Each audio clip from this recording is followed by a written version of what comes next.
Mesdames et messieurs, rebonjour et bienvenue pour cette nouvelle édition de Midi au Caire pour ce dimanche, le 15 mai 2022, qu'on commence tout de suite après cette pause.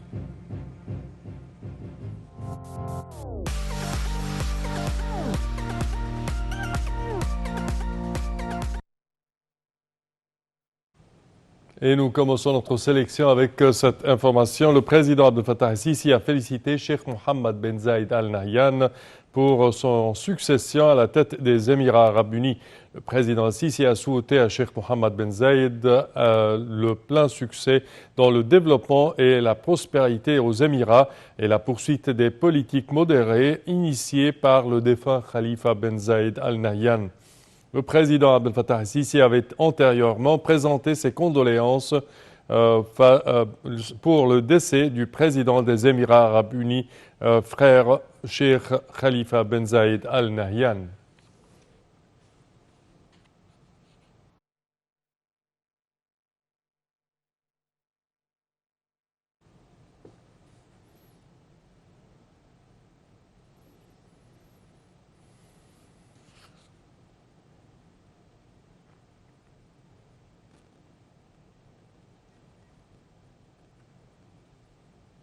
Et pour plus d'explications sur ce sujet, mesdames et messieurs, nous avons le plaisir d'accueillir au bout du fil Dr Nesrine Chokri, qui est journaliste et écrivaine. Bonjour, Dr Nesrine. Allô? Allô, bonjour, vous m'entendez? Oui, très bien. Alors, Dr Nesrine, comment voyez-vous le nouveau ou la succession du président des Émirats arabes unis, le nouveau président Cheikh Mohammed Ben Zayed, et quels sont vos pronostics sur le futur des obstacles actuels et des conflits actuels dans la région? Alors en fait, d'abord, il faut présenter nos condoléances pour les Émirats, pour le décès de l'ancien président émirati, et puis aussi nous félicitons le nouveau président émirati, Monsieur Mohammed Ben Zayed Al Khalifa, qui a été élu à l'unanimité, et donc ça c'est vraiment un très bon, je dirais, élément d'après l'article bien sûr de la Constitution émirati. Donc c'est un très bon élément, je dirais un très bon facteur, le fait que son élection se soit déroulée d'une manière assez fluide et simple, ce qui démontre déjà que c'est un homme qui a la confiance des Émiratis, des 7 Émirats. Oui. Et je crois que pour l'avenir de ce pays frère, parce que c'est vraiment un de nos pays frères et un des alliés importants de l'Égypte, je crois que la situation aux Émirats va continuer dans le cadre d'une importante stabilité, parce que Cheikh Mohammed Ben Zayed Al Khalifa jouait déjà un rôle très important depuis plusieurs années sur la scène nationale et internationale, et donc je crois que il y aura une sorte de poursuite des politiques qui ont déjà été mises en place, et donc par conséquent le maintien d'une très bonne situation économique et je dirais aussi la gestion des dossiers politiques avec beaucoup de succès et aussi je dirais actes bien mesurés, comme ça a toujours été le cas avec les Émirats arabes, parce que les Émirats arabes sont parmi les pays qui ont toujours cette réputation, surtout sur la scène politique, d'entreprendre des mesures bien mesurées, bien calculées, et je crois que ça sera toujours le cas. C'est à quoi on s'attend avec Cheikh Mohammed Ben Zayed, qui a déjà cette réputation. Concernant les conflits actuels, que ce soit la crise au Yémen par exemple, ou la crise économique mondiale avec la guerre de l'Ukraine et la Russie, alors, que pensez-vous de l'ascension de Mohammed Ben Zayed en tant que président et son rôle dans ces crises? En fait, il faut reconnaître que les crises actuelles, que ce soit les crises politiques qui sont sur la scène moyenne-orientale ou régionale, ou encore les crises économiques actuelles, surtout avec la crise de l'Ukraine et les 2 ans de pandémie, ce sont des crises très sévères et très dures, et elles ont des répercussions énormes sur tous les pays du monde, oui. Bien sûr avec un certain dosage différent, mais je vois que jusqu'à présent les Émirats arabes ont su très bien gérer ces 2 dossiers-là, et je m'attends à ce qu'ils continuent à gérer ces dossiers avec autant je dirais, de réussite et de succès, Parce que vous savez que c'est un pays qui d'abord a une réputation de toujours recourir à des experts dans chaque domaine. Et c'est aussi un pays qui dispose de très bonnes relations dans son entourage, des très bonnes relations de fraternité avec les pays arabes, mais aussi avec plusieurs pays dans le monde. Et je crois que cette fraternité ou ces relations qui sont assez bonnes et assez solides se sont reflétées lors du décès du président émirati avant la succession de Mohammed Ben Saïd, avec les messages de condoléances qui ont parvenu du monde entier. Donc je m'attends à ce que véritablement la situation demeure stable, prospère, comme ça a été toujours le cas, toujours une politique, modérée, et je m'attends aussi à ce que, en ce qui concerne les relations égypto-émiraties, parce que c'est quelque chose qui nous intéresse nous, en tant qu'Égyptiens, d'autant plus que ce pays-là n'est pas seulement un pays, qui a une importance politique et économique dans la région, mais c'est aussi un pays avec lequel nous partageons des moments importants et une longue histoire entre les deux peuples. Donc je m'attends à ce que aussi les relations égypto-émiraties continuent à devenir aussi solides, qu'il y ait autant de coopération sur les plans économiques, sur les plans aussi politiques et peut-être encore davantage sur le plan social. Donc je souhaite véritablement que la prochaine période soit une période plus prospère, pas seulement aux Émirats, mais à toute la planète. Espérons que le spectre de la crise russo-ukrainienne soit dépassé, parce que c'est vraiment le plus pesant maintenant sur pas seulement l'économie du monde entier, mais aussi sur le moral des peuples du monde. Certes. Docteur Nesrine Chokri, je tiens à vous remercier de vos explications. Merci à vous. Je répète que vous êtes journaliste et écrivaine. Et nous poursuivons, chers téléspectateurs, avec cette information. Le Premier ministre, Dr Moustapha Madbouli, a regagné le Caire hier après sa visite dans la capitale tunisienne à la tête d'une délégation de haut niveau qui comprenait un nombre de ministres et de responsables. La 17e édition du Haut Comité égypto-tunisien a débuté vendredi à Tunis sous la direction du Premier ministre Moustapha Madbouli et de son homologue tunisienne Najla Bouden. Et pour plus de détails, voici un compte-rendu. Le Premier ministre Moustapha Madbouli a affirmé le plein soutien du gouvernement égyptien aux demandes du secteur privé, tout en affichant de nouveau son aspiration à voir un 2022-2023, année de la dynamisation de la coopération économique entre l'Égypte et la Tunisie. Aucune restriction n'est imposée au déplacement des hommes d'affaires entre l'Égypte et la Tunisie, a précisé le chef du gouvernement égyptien, appelant les ambassadeurs des deux pays à mettre en place en urgence un mécanisme qui assure la délivrance immédiate des visas sans difficulté aucune.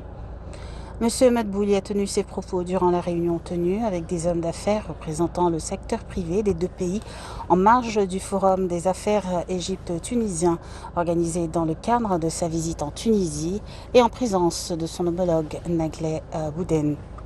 Les difficultés que connaissent les hommes d'affaires, les propositions avancées pour les surmonter et les suggestions d'assurer une forte participation du secteur privé aux projets réalisés dans les deux pays, notamment durant la période à venir, ont fait l'objet d'examens lors de cette rencontre.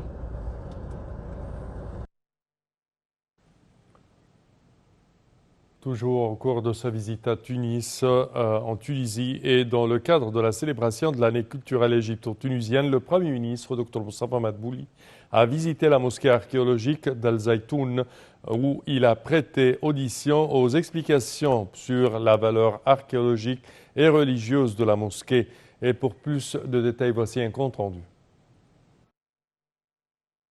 L'année de la culture égypto-tunisienne était une nouvelle preuve évidente de la profondeur des relations bilatérales historiques, de l'héritage civil reliant les deux peuples et représente un pilier fondamental pour la promotion de la coopération dans les domaines culturels et artistiques, étant une importante source de la prise de conscience et un bouclier qui protège les esprits comme les âmes des idéologies extrémistes, a affirmé le Premier ministre Moustapha Madbouli.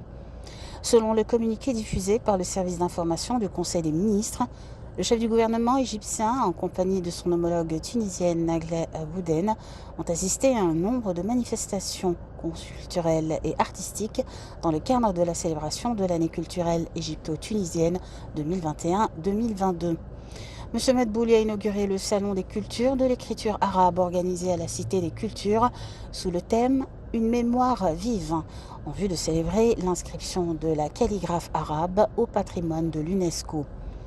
Le président Abdel Fattah el-Sisi et son homologue tunisien Kais Saïd ont proclamé l'année 2021-2022 pour la culture égypto-tunisienne, et ce, en marge de la visite du chef d'État tunisien au Caire en avril 2021, enracinant ainsi la conviction de la direction politique des deux pays de l'importance de la culture, étant un des affluents de la pensée, un composant essentiel dans la construction de la civilisation et point de rencontre significatif pour les peuples. Et le commandant général des forces armées, ministre de la Défense et de la Production militaire, le général d'armée Mohamed Zaki a rencontré le ministre tchadien délégué à la présidence du Conseil chargé de la Défense nationale, M. Daoud Brahim. La réunion a porté sur les derniers développements sur les scènes régionales et internationales et leurs répercussions sur la sécurité et la stabilité du continent africain. Les deux parties ont passé en revue les différents aspects de coopération en matière de défense et de sécurité pour relever les défis communs.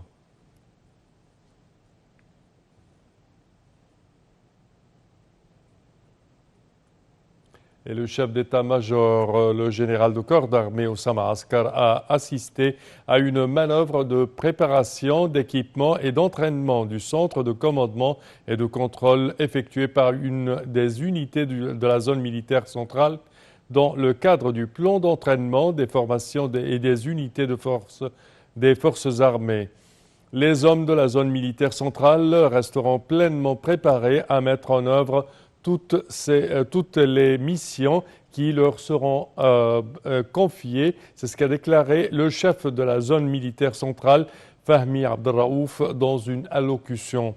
Il a ajouté que le commandement général des forces armées tient à présenter le soutien permanent à la zone militaire centrale pour que celle-ci reste au plus haut niveau de préparation au combat.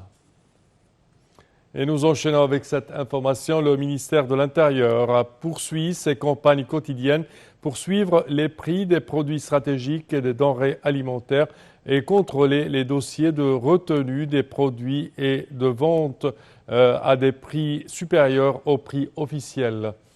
En 24 heures, il a réussi à saisir 43 tonnes de produits alimentaires et non alimentaires dans le domaine de la retenue des produits stratégiques. 27 tonnes de produits alimentaires ont été saisies.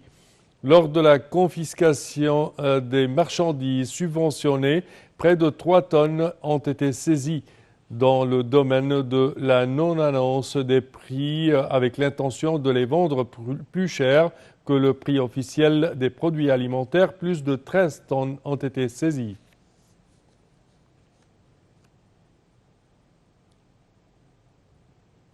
Et le ministre des Affaires étrangères, Sameh Choukri, président désigné de la COP27, s'est entretenu avec le ministre danois du Climat et de l'Énergie, Dan Jorgensen, et le ministre d'État britannique, Alok Sharma, président de la COP26, et ce, en marge de la réunion ministérielle qui se tient au Danemark sous la coprésidence de l'Égypte et de la Grande-Bretagne afin de discuter de la mise en œuvre des engagements sur le climat.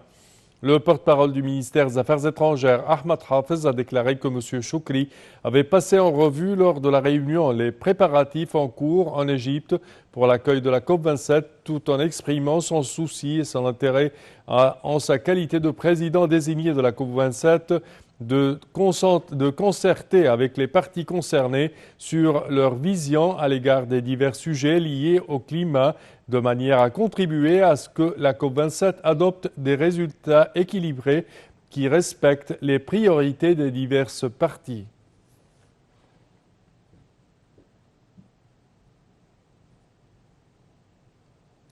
Et l'Égypte a exprimé son ferme rejet et sa condamnation des attaques contre les funérailles de la journaliste palestinienne Shireen Abu Akleh par les autorités israéliennes. Le ministère des Affaires étrangères a souligné que de telles attaques inacceptables représente une violation des droits du peuple palestinien et du caractère sacré des morts, en plus du fait qu'elle entraîne une augmentation de la tension et de l'instabilité dans les territoires palestiniens occupés qui affecte négativement tous les efforts visant à ramener la paix dans la région. Notons que des dizaines de Palestiniens ont été blessés lors de l'agression des forces de l'occupation israélienne contre le cortège de la journaliste défunte Shireen Abu Akleh dans une tentative d'empêcher le cercueil de sortir à pied de l'hôpital.